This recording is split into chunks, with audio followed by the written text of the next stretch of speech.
본받는 자가 되라는 제목으로 설교를 하신 말씀입니다. 아마 목회하면서 이 본문으로 설교하지 않은 목사님은 한 분도 안 계실 겁니다. 그래서 그 목사님들의 설교 대부분은 하나님을 본받기 위해서 우리 그리스도인이 무엇을 실천해야 할지 그 실천적인 윤리적인 방법을 제시하는 내용들로 주를 이룹니다. 하지만 저는 그런 실천의 문제보다 좀 더 본질적인 부분을 살펴보려고 합니다. 그게 뭐냐? 과연 누가 하나님을 본받는 삶을 살 수 있는가? 하나님을 본받는 자가 되라고 했는데 누가 본받을 수 있냐? 왜냐하면 신앙생활에서는 실천이 굉장히 중요합니다. 왜냐하면 겉으로 드러난 열매이기 때문에 중요하지만 그보다 그 실천은 전적으로 그 성도의 심령에 있는 내적인 동기에 의해서 겉으로 드러나기 때문에. 그러니까 겉으로 드러난 건 열매지만 그 열매가 있기 위해서는 반드시 이 심령에서 내적인 동기가 있어야 가능하기 때문에. 즉 우리가 고난 가운데서도 기뻐할 수 있고 환난 가운데서도 감사할 수 있고 슬픔 가운데서도 기뻐할 수 있는 이유는 눈에는 보이지 않는 그 무엇이 우리의 심령을 어떻게 붙잡고 있기 때문에 가능하다. 눈에 보이지 않고 손에 잡히지 않는 그 무엇, 하지만 이것을 위해서 모든 삶을 기꺼이 바칠 수 있는 내적 동기가 우리 안에 있기 때문이다. 이를 위해 저는 먼저 하나님을 본받는 것의 의미를 전통적인 시간에서 좀 살펴봤습니다. 금요일 새벽 때 좀 잠깐 언급했었는데, 여러분, 하나님을 본받는 것은 우리는 어떻게 이해하고 있습니까? 하나님의 성품을 배워서 각자의 삶에서 그대로 실천해내는 것을 의미하죠. 하나님을 본받는. 우리가 이해하는 건 그거예요.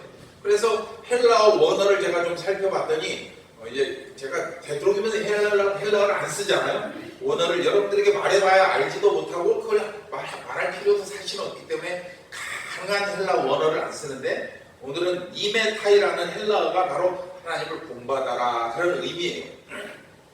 그런데 이 니메타이라는 것이 어떻게 라틴어를 통해서 영어로 어떻게 발전되었냐면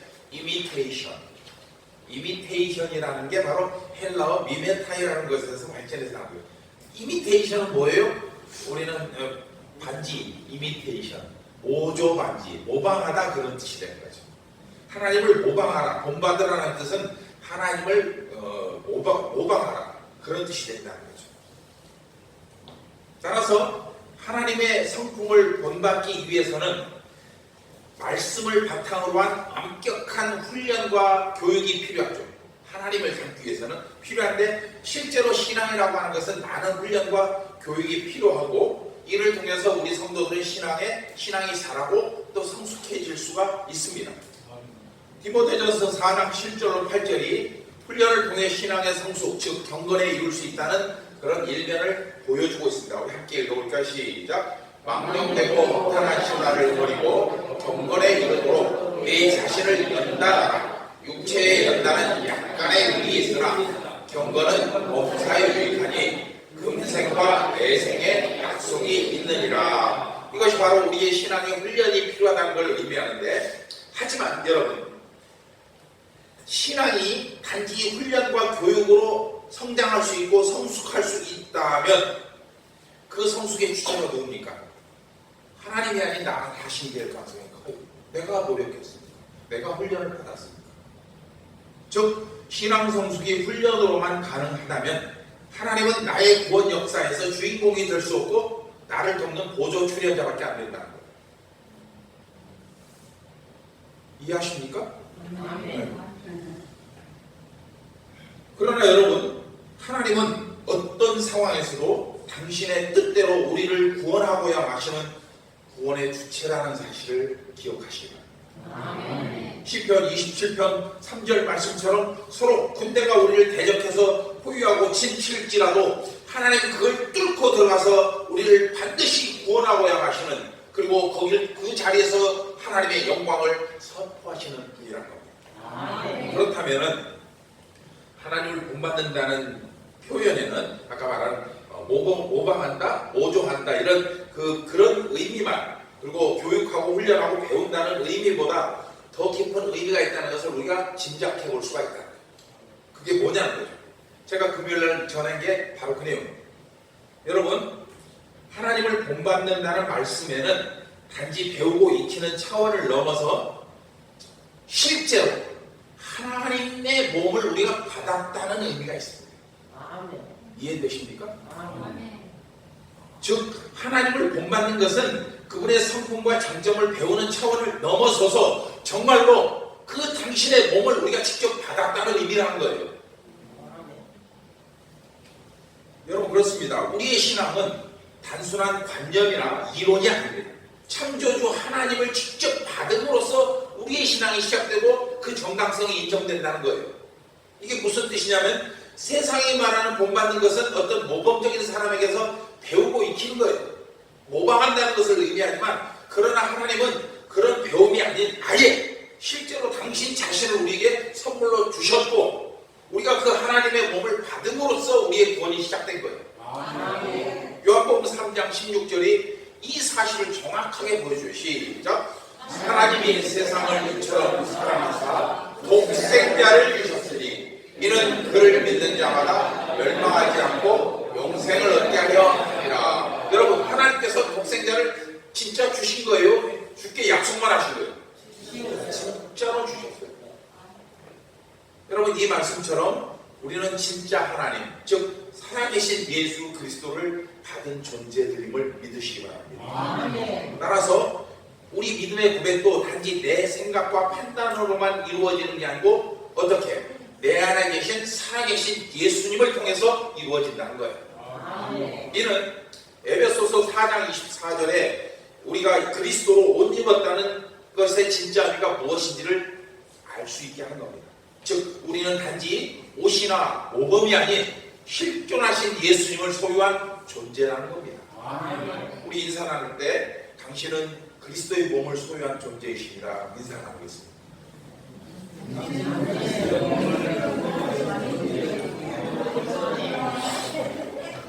그리고 누가복음을 보면 예수님 또한 당신 자신을 우리에게 주시겠다고 누가복음 22장 19절에서 이렇게 말씀하셨어요. 시작. 또 떡을 가져 감사 기도하시고 떼어 그들에게 주시며 이르시되 이것은 너희를 위하여 주는 내 몸이라. 너희가 이것을 행하여 나를 기념하라 하시고. 아멘. 이에 교회는 성찬식을 행할 때마다 예수님께서 우리를 위해서 당신의 몸을 내어주신 것을 기념하고 있습니다. 아멘. 그렇게 우리는 하나님이신 예수님의 몸을 받음으로써 구원의 역사를 시작하게 되었습니다. 따라서 우리의 신앙은 하나님의 성품을 배우고 익히는 의미보다 더 근본적으로 아예 하나님 자신을 받는 것으로부터 시작됩니다. 그리고 교육과 훈련 차원의 하나님을 본받는 것 또한 자신이 예수 그리스도의 몸을 담고 있는 존재임을 깨닫는 사람만이 거기에 참여할 수 있다는 거예요. 내가 내 안에 예수가 계신 것을 믿지 못하는데 어떻게 신앙의 훈련이 가능하냐는 거죠. 여러분, 이처럼 성경을 묵상하면 묵상할수록 밭에 감추인 보화처럼 그 속에 놀라운 영적 진리를 발견할 수 있습니다. 오늘도 주님 앞에 나온 여러분을 성령께서 붙들어 주셔서 말씀 속에 담긴 기쁨과 확신과 평안과 그리고 여러분을 향한 놀라운 축복을 풍성히 얻는 시간 되시기를 주의 이름으로 축복합니다. 아멘. 설교를 준비하면서 제목을 어떻게 정할까 참 많이 고민했습니다. 거의 제가 한 수십 명의 목사님의 설교 원고를 봤어요. 이 말씀을 준비하기 위해서. 평소에 제가 그렇게 합니다. 근데 거의 대부분이 하나님을 본받으라. 대부분 제목. 그만큼 많이 알려진 본문이기도 합니다. 또한 어떤 각도에서 이 말씀을 접근할까? 어떻게 결론에 도달할까? 그래서 다른 어떤 설교보다도 고민을 참 많이 했어요. 묵상도 많이 하고. 그래서 오늘 본문은 하나님을 본받는 자가 되기 위해서 실천해야 될 구체적인 그리고 윤리적인 내용들과 또 그 하나님을 본받는 자가 되기 위해서 피해야 할 내용들로 꽉 채워져 있어요. 1절부터 10절로 그게 그 내용으로 다 채워져 있어요. 그런데 저는 말씀을 볼 때 평소 항상 그렇게 안 보잖아요. 한 바퀴를 돌아서 보잖아요. 한 번 뒤집어서 보는 그런 스타일입니다. 하나님께서 저에게 주신 말씀을 보는 눈입니다. 그래서 약간 다른 각도에서 오늘 본문도 좀 살펴보려고 해요. 왜냐하면 하나님을 본받는 자가 되기, 이것이 중요한 건 사실이지만, 이것이 핵심인 건 사실이지만, 우리 자신이 어떤 존재인지를 깨닫는 것이 더 우선합니다. 나를 알지 못하고 어떻게 하나님을 본받을 수 있느냐는 거죠. 여러분, 우리가 하나님 앞에 어떤 존재인지를 모르면 어떤 하나님의 은혜도, 하나님이 주시는 어떤 축복도 우리에게 뭐가 되느냐? 돼지목의 진주 목걸이밖에 안 돼요. 그리고 그것이 우리에게 우리 영혼을 영화롭게 하는 게 아니고 우리 인생을 파멸시키는 도구만 된다는 거예요. 하지만 하나님 앞에서 자신의 존재가 누구인지를 정확히 깨닫게 되면 지극히 사소한 것 하나도 정말 소중하고 귀하고 감사할 수 있습니다. 그런 차원에서 보면 오늘 본문은 여러분의 신앙 성숙을 위한 두 가지 조건이 제시되어 있습니다. 그게 뭐냐? 바로 1절에 나타난 사랑받는 자녀예요. 8절에 나타난 두 번째는 빛의 자녀라는 겁니다.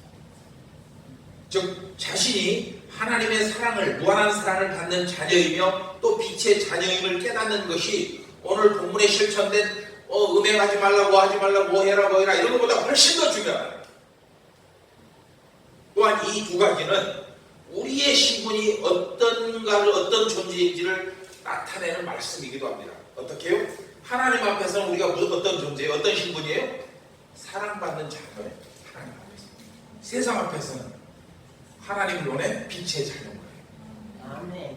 즉 우리가 하나님 앞에 섰을 때는 어떤 허물까지도 용서받을 수 있는 예쁘고 사랑스럽고 귀한 자녀라는 사실을 깨닫는 것이 중요하고, 그래서 히브리서 4장 16절 말씀처럼 때를 따라 돕는 하나님의 은혜를 얻기 위해서 우리가 어떤 더러운 추악한 죄를 지었을지라도 그 은혜의 보좌 앞에 담대히 나갈 수가 있어야 됩니다. 하지만 세상 앞에 섰을 때는 하나님의 능력과 권세를 부여받은 복음의 영상, 즉 빛의 자녀처럼 담대하게 서야 합니다. 그리고 그 세상을 향해 담대히 책망할 수 있어야 합니다. 실제로 바울을 보면 이 두 가지를 깨닫는 사람이 어떤 삶의 모습을 보여주고 있는지를 잘 알 수 있습니다. 자랑할 만한 모든 것을 아낌없이 버릴 수 있고, 어떤 고난과 핍박에도 자신이 그리스도인이라는 정체성을 잃지 않을 수 있습니다. 또한 하나님의 뜻을 이루기 위해서 자신의 모든 삶을 헌신할 수 있으며, 그럼에도 불구하고 나는 아무 공로도 없다고 겸손히 삶을 나가갈 수도 있습니다. 디모데후서 4장 6절 함께 읽어보겠습니다. 시작. 이미 하나님께 제물로 드려진 나에게 세상을 떠날 때가 가까웠습니다. 아멘. 그 다음에 뭐라고 써져 있는 줄 아십니까? 나는 선한 싸움을 싸우고 달려갈 길을 마치고 믿음을 지켰으니 이제부로는 하나님이 나를 위해서 그날에 나에게 주실 것인데, 의로운 멸관을 주실 것인데 내게만 아니라 그렇게 하나님의 은혜를 사모하는 너희들도 똑같이 받을 거야, 이렇게 말씀하고 있습니다. 여러분, 바울의 이 삶은 하나님께서 그에게 물질의 축복을 주셨기 때문이 아닙니다. 세상의 명예를 주신 것도 아니고 권세를 주신 것도 아닙니다. 오히려 자신이 가진 것들을 배설물처럼 여기고 남은 모든 것과 그리고 마지막 남은 생명까지도 주를 위해서 바칠 수 있었던 것은 오늘 본문 말씀처럼 자신이 어떤 존재인지를 확실하게 깨닫고 있었기 때문에, 뭐예요? 내가 하나님 앞에 사랑받는 자녀라, 그리고 세상에서는 당당하게 서는 빛의 자녀라는 겁니다. 그러므로 여러분이 주를 위해서 무엇을 할까 고민하기 이전에 자신이 하나님 앞에서 하나님께 어떤 존재인지부터 깨닫기 바랍니다. 그리고 이 깨달음을 통해서 여러분 자신이 하나님의 한량없는 사랑받는 자녀임을 확인할 수 있기를 주의 이름으로 축복합니다. 여러분, 하나님을 만나고 그 한없는 사랑을 확인한 사람은 삶의 태도가 바뀝니다. 불평하고 원망하는 말에서 감사하는 말로 변하고, 적대적이고 부정적인 태도에서 진실하고 친절한 태도로 변하며, 건성건성이라는 자세에서 성실하고 진지한 자세로 삶에 임한다는 겁니다. 내 삶에는 아무것도 변한 것이 없는데 각박한 현실에 건강하지 못한 몸에 해도 해도 끝없이 쏟아지는 일거리에 아무리 노력해도 나아지지 않는 형편, 다만 바뀐 게 있다면 오직 한 가지, 뭐예요?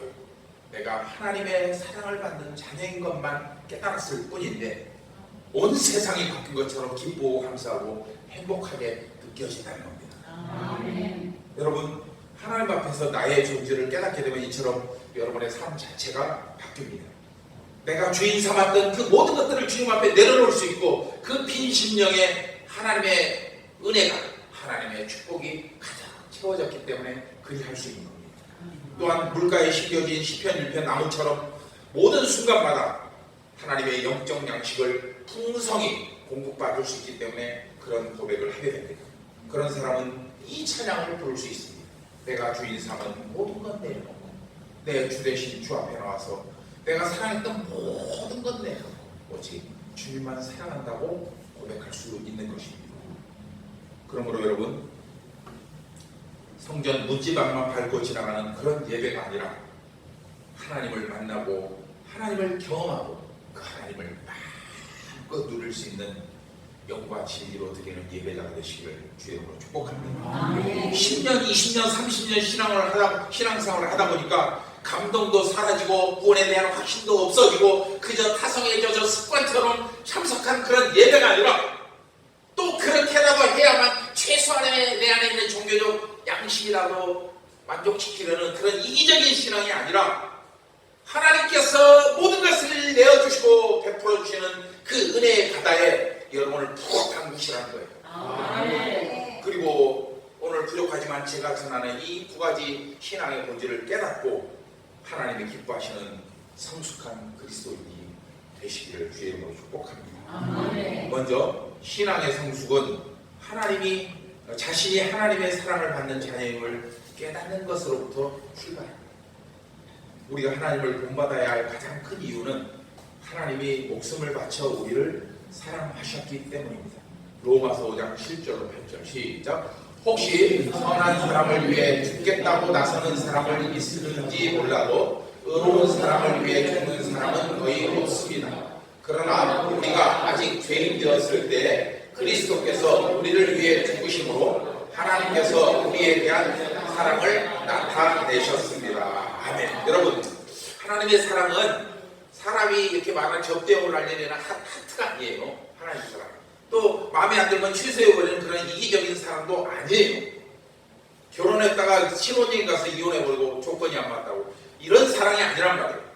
하나님은 당신 자신이 사랑 그 자체이시기, 아까 우리 박혜경 집사님이 말씀하셨던 요한일서 4장 7절로 8절 말씀처럼 어떤 경우에도 우리를 사랑하신다는 약속을 취소하지 않는 분이라는 거예요. 왜? 당신이 그 사랑 자체이시기 때문에. 심지어 하나님은 그 약속을 지키기 위해서 독생자 예수 그리스도까지도 우리를 위해서 아낌없이 내어주실 만큼 그 사랑에 진실하시다. 그리고 우리는 그 사랑이신 예수님을 받음으로써, 즉 그리스도로 옷 입음으로써 죄악된 삶에서 벗어나 새로운 삶을 살게 되었습니다. 따라서 자신이 하나님의 사랑받는 자녀임을 깨달은 사람은 그 삶이 달라질 수밖에 없고 또 마땅히 달라져야 한다는 거예요. 한 가지 예를 좀 들어드리고 싶은데, 미국에 있는 정신과 의사, 유명한 정신과 의사가 있는데 제럴드 메이라고 하는 분인데 이 중독에 대해서 전문가십니다.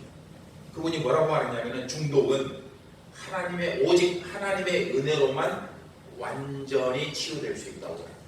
여기서 중요한 건 완전이라는 거예요.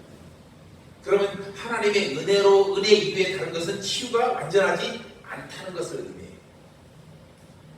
자, 정신과 의사가 어떤 중독 증상을 영혼의 병으로 규정하고 그 100% 치료되는 것은 오직 하나님의 은혜로만 가능하다고 말한 것은 굉장히 놀라운 일입니다. 뿐만 아니라 이 제럴드 메이는 세상 사람들의 95% 이상이 중독에 빠져 있는데 그 자신은 아직까지 살아가면서 나머지 5%를 만나본 적이 없다는 거예요. 그 말은 뭔 말이에요? 100%가 다 중독에 빠진 사람이라는 뜻이에요. 이 제럴드 메이의 이 말은 스스로가 균형 잡히고 정상적이고 건강한 삶을 살고 있다고 자부하는 모든 사람들에게는 큰 충격이 될 수밖에 없습니다. 여러분이 정상적으로 살고 있다고 생각하지만 제럴드 메이의 말에 하면 다 중독되어 있다는 거예요. 우리는 보통 알코올이나 도박 같은 것, 이 가시적으로 나타나는 나쁜 현상을 그것이 반복되는 현상을 중독으로 알고 있어요. 그런데 사실은 중독이라고 하는 것은 어떤 것을 포기하지 않고 거기에 계속 집착하는 모든 행위들이 바로 중독에 빠진 근거라고 말하고 있습니다. 여러분 굉장히 중요합니다. 그냥 우리가 말하는 비난받을 만한 도박이나 뭐 음행이나 뭐 알코올이나 이런데 마약이나 이런데 빠진 것만이 중독이 아니고 내가 기꺼이 내려놓지 못하고 계속 집착하는 그것도 중독이라는 거예요. 그래서 중독을 연구하는 학자들은 중독 초기에는 자신의 힘으로 그 절제가 가능하지만 중독 중기로 넘어서면 자신의 힘으로 회복할 수가 없고 중독 말기로 갈수록 중독자 자신은 물론 그 중독자 주변에 있는 가족들과 친구들 똑같이 중독 증상을 겪게 됩니다. 힘들어집니다.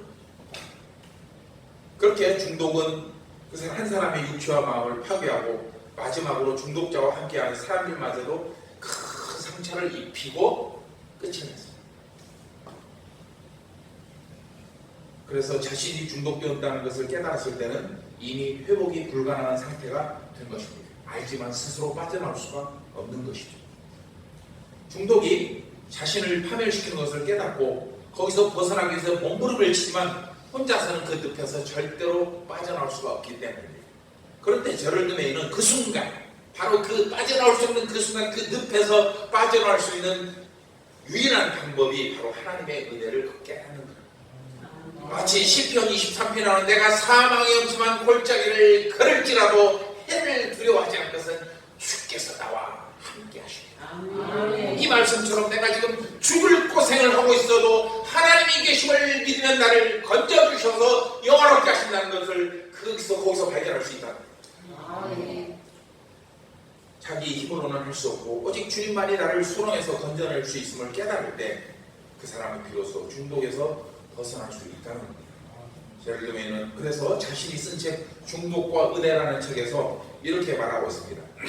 하나님은 중독이 아니라 완전한 사랑을 기대하기 때문에 애착의 대상이 되기를 거부하십니다. 자유에서 태어난 사랑, 애착에서 자유로운 사랑은 하나님이 자유롭게 우리에게 다가오시는 것과 마찬가지로 우리가 하나님의 깊은 인식을 추구하기를 요구합니다. 게다가 하나님을 위한 완전한 사랑은 우리가 다른 것들을 넘어서고 그것들로부터 돌아서서 하나님께로만 향해야 한다는 것을 의미합니다. 여러분 이거 사진 찍으면서 집에 가서 곰곰이 묵상해 보십시오. 여러분 주님의 사랑을 설명하면서 제가 이 중독 증상에 대해서 말하는 이유가 있습니다. 오늘 말씀에 그 중독에 관한 증상들이 나와 있기 때문입니다. 즉 오늘 본문에는 하나님을 본받는 자가 되기 위해서 피해야 할 내용들이 다수 제시되어 있는데 이 모든 것들이 뭐냐? 바로 절제하지 못하는 중독에서 비롯된 현상들이고 바울은 이 모든 것을 심지어 뭐라고 말하냐면 우상 숭배라고 말하고 있습니다. 즉 중독이 뭐다? 우상 숭배라는 거예요. 다시 말하면은 우리가 알고 있는 우상 숭배란 하나님 외에 다른 신을 섬기는 것을 말하면 그것뿐 아니라 우리가 하나님께로 나아가는 길을 가로막고 회방하는 모든 것, 특별히 그 일이 습관적으로 나타나고 또 그것을 이겨내고 절제할 수 없는 상태에 이른 모든 것들이 중독이고 곧 우상 숭배라는 거예요. 기가 막힌 말씀이죠. 그래서 우상 숭배를 오늘날의 단어로 바꾸면 아마 중독이라고 표현하는 것이 가장 적절한 것 같습니다. 그것 때문에 모든 삶이 다 파괴되어요. 하나님께로 나갈 수. 왜? 중독은 그 끝에 뭐예요? 파괴예요. 죽음이에요. 그래야 끝나는 거예요. 죽지 않는 한 중독은 끝나지 않습니다. 설교를 준비하면서 그러면 중독이 과연 뭘까? 이렇게 제가 깊이 생각해 봤어요. 중독을 뭐라고 정리를 할까? 그런 중독은 뭐냐? 어떤 둘 사이의 관계가 깨졌을 때 우리 인간에게 나타나는 대체 심리 현상입니다. 대체 심리. 제가 이 단어를 만들었어요. 대체 심리 현상, 중독. 기본적으로 중독은 어떤 관계가 무너졌을 때 어떻게든지 그 틈을, 그 사이를 메우려는 욕망으로부터 시작되죠. 그리고 이것이 지나치면 중독으로 발전하는데 오늘 본문이 보여주는 죄, 항목들이 바로 그것을 메꾸려는 현상들이라는 거예요. 그 하나님과 멀어진 그 틈을 메꾸려는 것이고 그것이 바로 중독이고 더 나아서 그것이 바로 우상 숭배라는 거예요. 음행, 탐욕, 어리석은 말, 속임수, 불순종, 아까 말한 도박, 알코올, 마약 이런 것들도 다 하나님께로 나아가는 길을 가로막는 중독 증상이에요. 그렇다면은 이상의 행동들이 어떻게 중독이냐는 거예요. 하나님과의 관계가 무너진 사람이 상습적으로 저지르는 행동이 바로 그것들이에요. 하나님을 제대로 믿는 사람이 도박할 수 있습니까? 알코올 할 수 있습니까? 마약 할 수 있습니까? 한다고 해도 그냥 그대로 유지될 수 있습니까? 돌아서야 됩니다. 심지어 하나님을 외면하고 자기 멋대로 사는 모든 것도 이 중독에 포함됩니다. 즉 하나님께 드려야 할 시간, 하나님께 드려야 할 물질, 하나님께 드려야 할 건강을 하나님이 아닌 자신만을 위해서 사용하는 것, 이것도 중독이다. 여러분, 신앙이 제대로 세워지는 사람은 마시던 술도 끊습니다. 담배도, 피우던 담배도 끊어지게 됩니다. 내가 하는 게 아니고 내 안에 계신 성령께서 그렇게 요구하십니다. 심지어 100%는 아니지만 급하고 불같은 성격마저도 가라앉혀집니다. 성품은 그대로지만 성령이 그 사람을 덮어버렸기 때문에 온유해 줄 수밖에 없는 겁니다. 왜냐하면 그런 날카로운 행동, 그런 중독 행동을 행위를 하지 않아도 얼마든지 대체 심리현상이 있기 때문에 뭐예요? 즉 하나님의 사랑의 그 심령에 임했기 때문에 그걸 피할 수가 있는 겁니다. 이것이 바로 하나님과의 관계 회복, 즉 하나님과의 관계가 회복되면 이 제럴드 메이의 말처럼 중독은 자연스럽게 사라진다. 그것이 아니어도 채울 수 있는 것이 그것도 어떤 후유증도 없는 하나님의 사랑이 내 안에 채울 수 있다는 걸 알기 때문에. 물론 신앙이 있든 없든 어떤 것을 주목하는 욕구가 있어요. 욕구는 우리 인간의 가장 깊은 갈망이며 또 하나님이 주신 값진 선물입니다. 욕구는 잘못된 게 아니에요. 이 욕구는 우리의 삶에 의미를 부여하고 목표를 제시하고 삶을 활기차게 만들고 즐겁게 만드는 요소입니다. 하지만 이 욕구가 지나치면 뭐가 되냐면 집착이 됩니다. 집착. 그리고 집착이 더 심해지면 중독이 되고, 그리고 중독이 결국 뭘 하냐? 모든 관계를 무너뜨리고 끝내 우리를 우상 숭배자로 만들어버립니다. 그래서 이 중독에서 벗어나는 길은 하나님을 의지하여 각자의 심령 깊숙이 처박아둔, 제가 처박아둔이라고 썼어요. 숨겨둔이라고 하려다가 그 숨겨둔에 너무 말이 순해. 그냥 처박아둬 버렸어요. 여러분 중에 처박아둔 것을 하나님의 사랑을 끄집어내요. 세상의 중독에 세상 걸 쫓아가다가 하나님의 사랑을 하찮게 여겨서 저 심령 깊숙이 처박아둔 존재는 없는 것처럼 그것을 끄집어내야 합니다. 그래서 이 내가 그동안 쫓아오는 걸 싹 제거해버리고 그 속에 하나님의 사랑을 내 삶의 중심에 보좌 위에 앉혀놔야 된다는 겁니다. 아버지 집을 떠난 둘째 아들처럼 아버지 집만 떠나면 성공할 것 같고 모든 게 승승장구할 것 같았는데 나중에 다 파산나고 죽을 때가 되다 보니까 뭘 느꼈어요? 아버지 집, 그 아버지의 사랑이 이 세상 그 어떤 것보다 소중하다는 것을 깨달은 것처럼 여러분의 살기 위해서는, 이 세상을 살기 위해서는 각자의 신령 가운데 있는 그 하나님의 고귀한 사랑을 다시 끄집어내요. 그리고 내 삶의 중심의 자리에 모셔야 돼요. 오늘 말씀을 통해서 비록 인정하고 싶지는 않겠지만 어떤 방법으로든 여러분 자신이 중독에 빠진 존재임을 깨닫기 바랍니다. 그리고 이 중독에서 벗어나기 위해서는 그동안 무시하고 외면했던 하나님의 사랑을 끄집어내고 회복시키고 더 창대하게 확장시키는 것밖에 없다는 것을 기억하시기 바랍니다. 두 번째로 신앙의 성숙은 자신이 빛의 자녀로 세상에 보냄받았음을 깨달았을 때 이루어집니다. 내가 하나님의 자녀임을 확인한 그것은 하나님의 사랑이 내 안에 빛으로 비춰졌다는 것을 의미하죠. 즉 내가 뭐가 된 겁니까? 빛으로 하나님 비춰주시면서 내가 빛의 자녀가 된 겁니다. 오늘 본문 8절은 이것을 깨달은 사람은 마땅히 빛의 자녀처럼 살아야 한다고 말씀하고 있습니다. 시작! 여러분이 전에는 어두움 속에 살았으나 이제는 주님을 믿고 빛 가운데 살고 있으니 빛의 자녀답게 살아야 합니다. 아멘. 그렇다면 여러분, 빛의 자녀처럼 사는 것이 무엇을 의미하냐고요? 여러분, 자신이 하나님의 사랑받는 자녀임을 깨닫는 것이 중독에서 나를 살리기 위한 방법이었다. 하나님의 사랑을 깨닫는 것이, 내가 빛의 자녀임을 깨닫는 것은 저 중독에 빠진 세상을 구원하는 겁니다. 어떻게? 빛이라는 것은 여러분들도 잘 아셔요. 스스로 자신을 희생해야만 그 에너지가 빛과 열로 나타날 수 있기 때문에, 촛불을 보면 잘 알 수 있죠. 촛불은 자신을 태워야만이 열도 나고 빛도 나는 거 아닙니까? 그게 바로 빛의 자녀가 해야 될 일이라는 거예요. 그리고 주변을 밝힐 수 있어요. 즉 하나님의 빛을 받는 성도는 그 빛을 통해 자신을 바라볼 뿐 아니라 세상이 얼마나 죄악 가운데 신호하고 있는지, 얼마나 죄 가운데 중독되었는지를 볼 수 있는 거죠.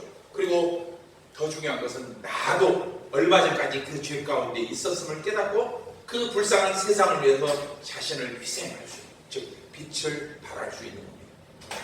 어떻게 그것이 가능할까요? 하나님의 사랑을 빛으로 받은 자녀들에게는 자연스럽게 열매가 맺혀질 수밖에 없습니다. 그게 뭐냐면은 바로 착함과 의로움과 진실함인데, 하나님은 이 열매를 가장 기뻐하신다고 말씀합니다. 함께 읽어봅니다. 시작. 빛의 생활은 선하고 의롭고 진실하게 사는 것입니다. 그러므로 여러분은 주님을 기쁘시게 할 일이 무엇인지 살펴보십시오. 아멘. 그러므로 우리 그리스도인은 자신의 변화에 걸맞는 외적 행동, 즉 빛된 삶을 통해 열매가 맺혀야 됩니다. 변화된 삶의 궁극적인 목표이기도 하죠. 오늘 본문에서 바울은 성도들이 버려야 할 것들을 제시했습니다. 음행을 버리고 온갖 더러운 것, 탐욕, 누추함, 어리석은 말, 희롱하는 말, 모든 것들을 다 버리라고 했어요. 그런데 이런 것들을 제거한다고 성도의 외적 변화가 충족되는 건 아니라는 거예요. 오늘 본문이 이것을 분명하게 보여줍니다. 여러분, 성도의 변화는 두 가지로 나타납니다. 제가 전에 로마서 할 때 이 부분을 제가 묵상하고 막 전해드린 적이 있는데, 성도의 변화는 소극적인 변화와 적극적인 변화, 이 두 가지가 충족돼요. 뭐냐면 소극적인 변화는 부정적인 것들을 떨어내는 거예요. 내 안에 있는 죄과 죄성들을 다 뽑아내고 잘못된 삶을 고치는 것이 소극적인 변화예요. 적극적인 변화는 뭐예요? 내 안에 있는 그 채워진 그 능력으로 세상을 살리는 거예요. 복음을 전하고 죽어가는 사람을 살리고 어려운 사람들을 돕고 이웃을 섬기는 것, 이게 적극적인 변화입니다. 이 둘 중 한 가지만 변화시키는 것으로는 온전한 변화가 될 수 없습니다. 그것 때문에 안에서 충돌이 나. 나는 이렇게 살고 있는데 왜 쟤들은 저럴까? 이런 생각이 드는 거예요. 이 소극적 적극 변화가 두 개가 일어나야지만 이해할 수 있는데 이해가 안 되는 거예요. 나는 이렇게 하는데 왜 너는 저렇게 살아? 여러분 중에도 세상을 경계하는 사람들이 얼마나 많습니까? 그것이 왜 그런 줄 아세요? 소극적 적극적 이 두 개의 변화가 균형이 안 잡혔기 때문에 그런 거예요. 그래서 그렇게 하다가 결국 뭐하냐고, 에이 쟤들도 저렇게 해도 교회 다녔는데 뭐 나라고 별 수 있어, 그렇게 스스로 자기를 타락시켜버리는 거예요. 따라서 하나님의 사랑을 받은 것이 부정적인 것을 버리기 위한 변화라면, 빛의 자녀는 긍정적인 것을 쌓는 변화가 됩니다. 여러분, 새 사람이 된 그리스도인이 보유할 변화는 단지 부정적인 일을 하지 않는 수준을 넘어서 빛의 자녀의 수준에 도달해야 합니다. 그리고 이 빛의 자녀는 스스로 인정하는 것이 아니라 세상 사람들이 인정할 수 있어야 돼요. 이게 소위 매니지먼트에서 고객 만족 경영이라는 거예요. 내가 좋다고 주는 게 아니고 저 사람들이 감동시켜요. 고객 만족이 아니라 고객 감동 경영까지 가져야 된다. 어떻게 하냐? 제가 독일에서 석사 논문 쓸 때 이 디아코니가 어디까지 가야 되냐? 그래서 목표를 고객 만족이 아니라 고객 감동까지 가야 된다. 그러니까 세상을 고객으로 보고 그들을 감동시키기 위해서 우리는 새 이웃을 내 몸처럼 섬겨야 된다. 이렇게 논문을 제가 썼던 겁니다. 그리고 이 빛은 다름 아닌 세상의 빛으로 오신 예수 그리스도십니다. 즉 세상 사람들이 예수 그리스도를 발견하게 만드는 것이 빛의 자녀들이 해야 될 삶이라는가. 하지만 우리는 전에는 어두움 그 자체였습니다. 즉 우리는 어둠의 세력에 미혹을 받아 잠시 어둠에 물들었던 자들이 아니라 우리 자신이 어두운 그 자체였다는 거예요. 우리 자신이 어둠이었기 때문에 빛을 깨닫지 못했고 또 빛 가운데로 나오는 것을 거절하면서 살아왔던 존재들이었어요. 그런데 바울은 오늘 본문 8절에서 이제는 빛이 되었다고, 그것도 어디에서? 주 안에서 빛이 되었다고 말씀하고 있어요. 주 안에서라는 뜻은 내 스승한 주님을 통해서 주님의 능력으로 이런 의미가 됩니다. 여러분 그렇습니다. 우리는 이제 빛입니다. 전에는 어둠이었을지라도 우리가 그 빛을 알고 그 빛을 사랑하고 반대로 어둠을 멀리하게 되고 어떻게든 빛 가운데 거하기를 힘쓰는 자들이 되었는데 바로 이것이 오늘 말씀이 보여주는 빛의 자녀로 변화된 모습입니다. 우리의 신분이 변했고 우리의 삶이 변했고 우리가 추구하는 가치가 변했습니다. 이 변화는 여러분 성천동에서 저 옆에 덕진으로 이사하는 그런 정도의 변화가 아니에요. 이 변화는 시편 103편 12절 말씀처럼 동과 서로 옮겨진 변화, 즉 더 이상 중독자의 삶으로 돌아갈 수 없는 극단적인 변화가 우리 안에 일어났다는 거예요. 시편 103편 12절 말씀 함께 읽어봅니다. 시작. 동이 서에서 먼 것 같이 우리의 죄가를 우리에게서 멀리 옮기 하나님께서 일을 하셨다는 겁니다. 누구를 통해서? 예수 그리스도 통해서 우리에게 이 역사를 베푸셨다는 거예요. 문제는 이런 변화가 자신에게 일어난 것을 모르는 성도들이 많다는 겁니다. 그것을 일컬어서 고린도서는 젖먹이 신앙이라고 합니다. 또는 육신에 속한 자라고 말합니다. 하나님은 독생자를 희생시켜서 우리를 이렇게 변화시켜 주셨는데 그 은혜를 받은 우리가 또다시 죄와 짝하고 유혹에 넘어가며 살고 있기 때문에. 하지만 여러분이 성숙한 그리스도인이라면 더 이상 어둠에 속한 자로 중독에 빠진 자로 돌아갈 수 없음을 기억하시기 바랍니다. 그 대신 오늘 본문 9절 말씀처럼 빛의 자녀가 된 우리를 통해 하나님은 그의 합당한 열매를 맺게 하신다는 것을 기억하시기 바랍니다. 하나님의 성품 속에서 관용과 자비와 인내를 통해 철학을 착함을 배우고 악을 미워하는 성품 속에서 의로움을 배우며 또한 모든 사람을 그 모습 그대로 사랑하시고 차별하지 않으시는 하나님의 인자하심 속에서 진실함을 배워나가시기 바랍니다. 그러므로 이 사랑과 의로움과 진실함의 빛은 어느 순간 잠깐 나타났다 사라지는 그런 빛이 아닙니다. 하나님은 어제나 오늘이나 변함없이 그리고 일정하게 우리에게 이 빛을 비춰주고 계시고 우리 또한 그렇게 일정하게 세상에게 빛을 비추기를 원하십니다. 호세아서 6장 3절입니다. 시작. 그러므로 우리가 여호와를 알자 힘써 여호와를 알자 그의 나타나심은 새벽빛같이 어김없나니 빛과 같이 땅을 적시는 늦은 비와 같이 우리에게 임하시리라. 아멘. 그러므로 우리 또한 이 선함과 의로움과 진실함의 빛을 이 세상에 변함없이 비춰야 합니다. 그럴 때 그곳에 생명의 역사가 나타날 것입니다. 여러분 우리가 그리스도인으로서 최고의 목적이 무엇일까요? 그것은 우리의 모든 삶이 주님의 기쁨이 됩니다. 나 주님의 기쁨 되기 바랍니다. 따라서 빛된 성도들은 그 삶을 하나님이 기뻐하실 것이 무엇인지 끊임없이 고민하고 찾는 삶이 되어야 합니다. 그 외에 어떤 것도 성도의 삶의 기준이 될 수 없기에 사도 바울은 고린도전서 10장 31절에서 이렇게 선포하였습니다. 시작. 그런즉 먹든지 마시든지 무엇을 하든지 다 하나님의 영광을 위하여 하라. 아멘. 우리가 뭘 하든지 하나님 앞에 하나님의 영광을 위해서 하는 것, 이것이 바로 먼저는 하나님의 사랑받는 자녀임을 확인하는 것이고 또 우리가 빛의 자녀임을 증명하는 것입니다. 새롭게 시작하는 한 주도 하나님을 본받는 자가 되기를 위해 힘쓰되 그보다 먼저 여러분 자신이 하나님의 사랑받은 자녀이며 또한 빛의 자녀임을 깨달음으로써 이 세상의 모든 중독으로부터 여러분 자신이 자유하고 그리고 끝내 하나님의 영광이 여러분의 삶을 통해 나타나며 여러분의 그 빛을 통해서 세상이 하나님을 보고 여러분의 착한 행실을 통해서 모든 사람들이 하나님을 찬양하고 하나님께 영광 돌리는 복된 인생이 되시기를 주의 이름으로 축복합니다. 기도하겠습니다.